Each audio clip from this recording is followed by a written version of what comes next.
Hola, buenas tardes, ¿cómo están? Bienvenidos a mi canal. Pues bien, ya estamos entrando al tercer mes de este año 2021. Por Dios, cómo se nos pasa el tiempo volando entre los dedos.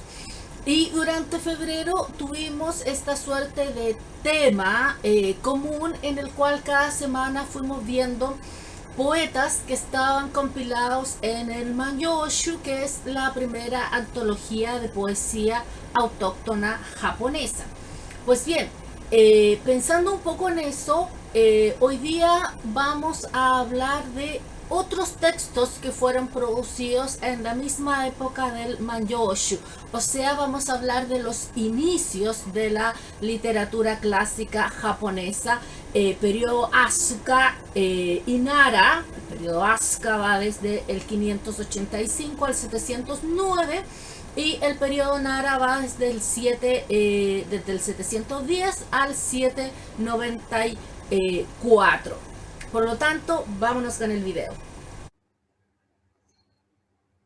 Comencemos entonces con esta revisión de lo que es la literatura del periodo Nara.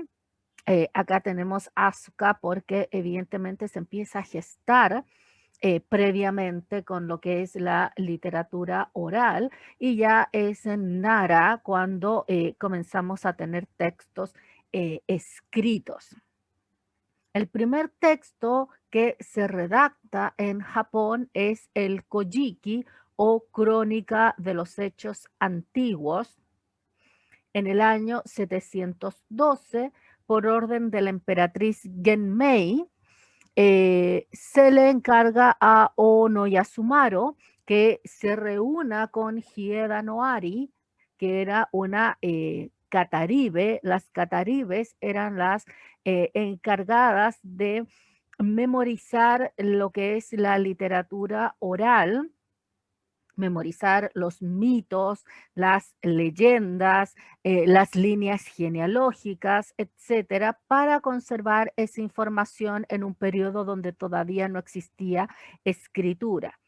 Y posteriormente, cuando ya los japoneses hacen la adaptación de la escritura china para escribir su propio idioma, es que se le encarga entonces a Ono Yasumaro que tome todas estas recolecciones que Hieda no Are tenía en su memoria y las pase a un formato escrito.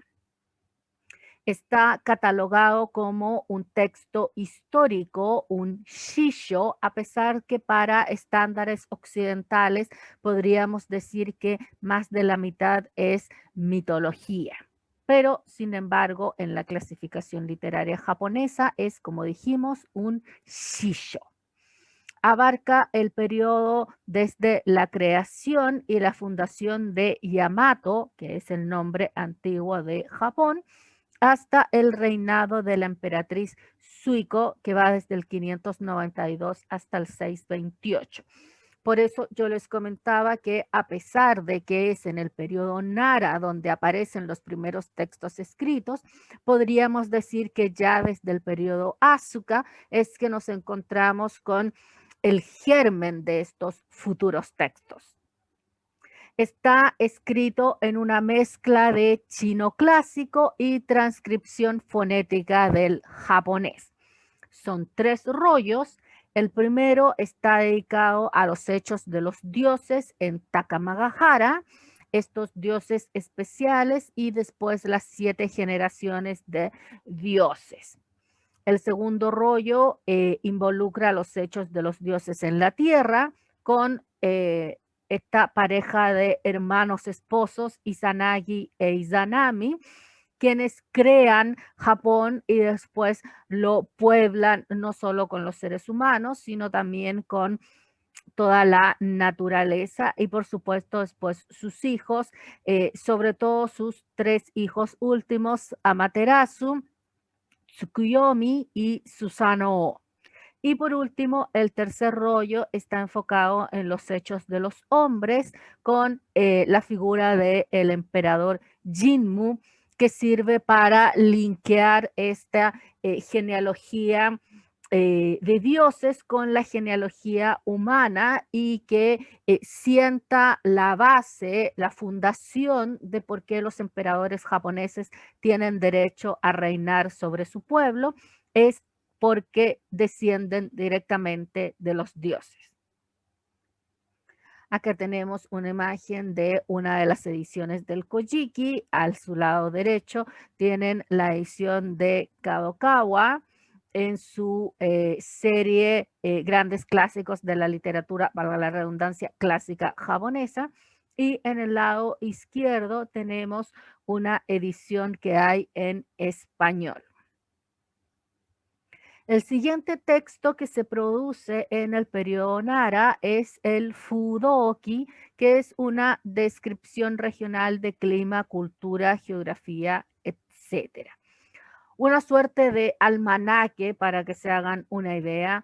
Son una serie de reportes que la corona le pide a las distintas provincias que le envíen y por lo tanto abarca un periodo de compilación que va desde el 713 al 733.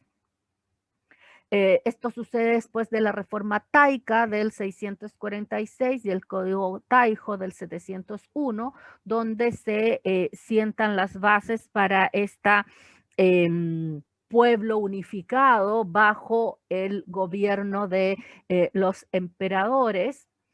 Y se hace en honor a la emperatriz Genmei.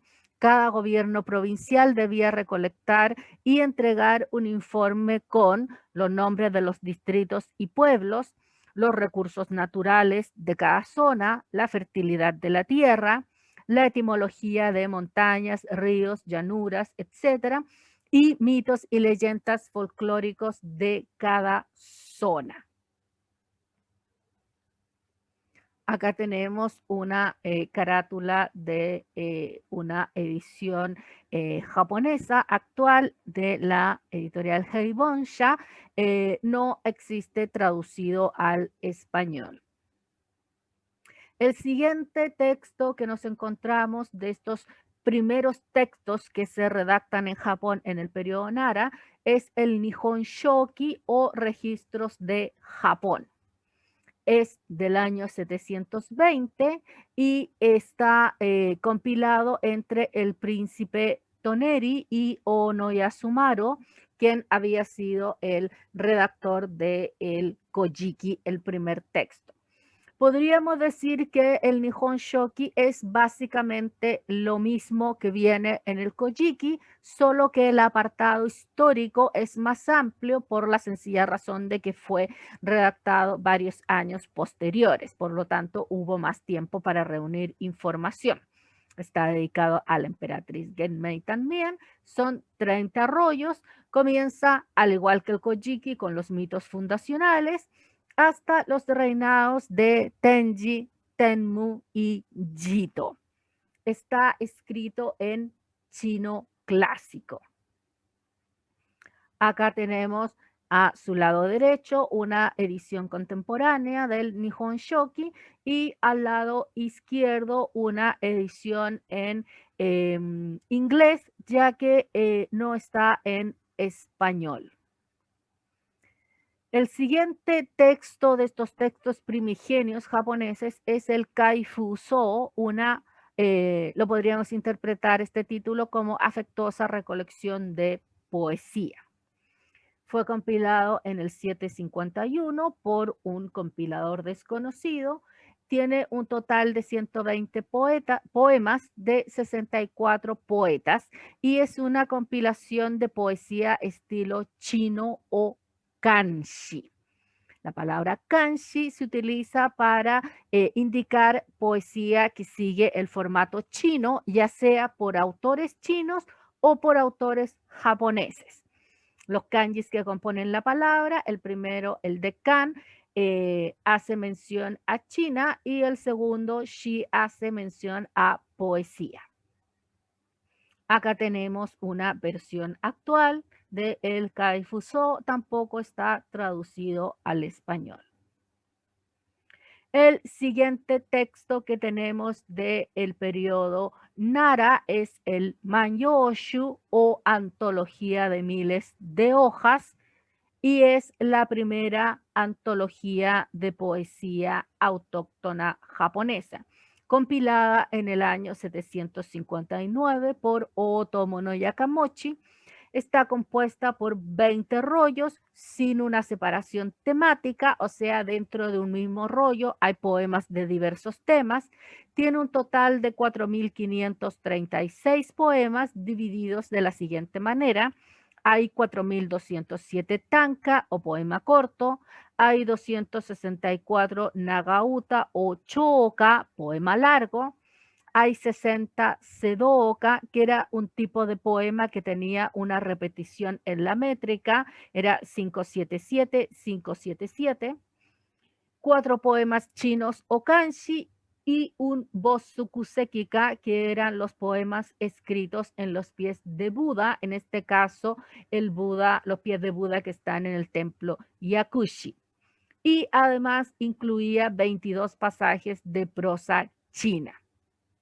Está escrito utilizando una transcripción fonética del japonés, o sea, ocupando los caracteres chinos, pero para escribir idioma japonés. Es la primera vez en la que encontramos esta técnica y por lo tanto se le llamó Manyogana o la escritura del Manyoshu.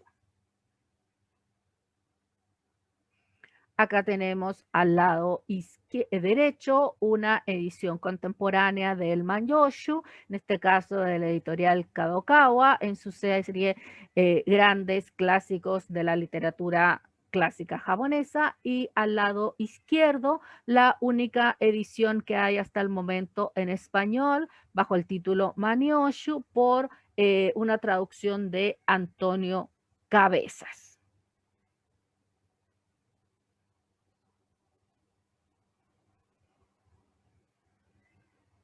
Son las 4 estaciones. En cuanto a los temas, tenemos las 4 estaciones, tenemos amor, tenemos poemas soka o misceláneos, tenemos poemas somonka, que eran los poemas de intercambio, y tenemos los poemas banka o elegía, o sea, poemas de despedida, ya fuera porque alguien había fallecido o porque 2 personas se separaban. Y esa sería entonces nuestra revisión a los textos redactados en el periodo Nara, aunque como dijimos, si bien hay una primera, un germen, podríamos decir, de estos textos en el periodo Asuka, es en el periodo Nara donde recién encontramos textos escritos y estos son los que pertenecen a ese periodo. Y bien, ¿qué tal les pareció esta mirada, esta suerte de introducción a los primeros pasos de la literatura japonesa, los primeros textos que se crearon en estas épocas primigenias de Asuka y Nara? Pues bien, me despido entonces con esto por esta semana, deseándoles a todos que se encuentren muy bien, que se mantengan a salvo. Miren que el bicho todavía anda dando vueltas por ahí. Y nos vemos entonces la semana que viene con un próximo video. Que estén muy bien. Bye bye.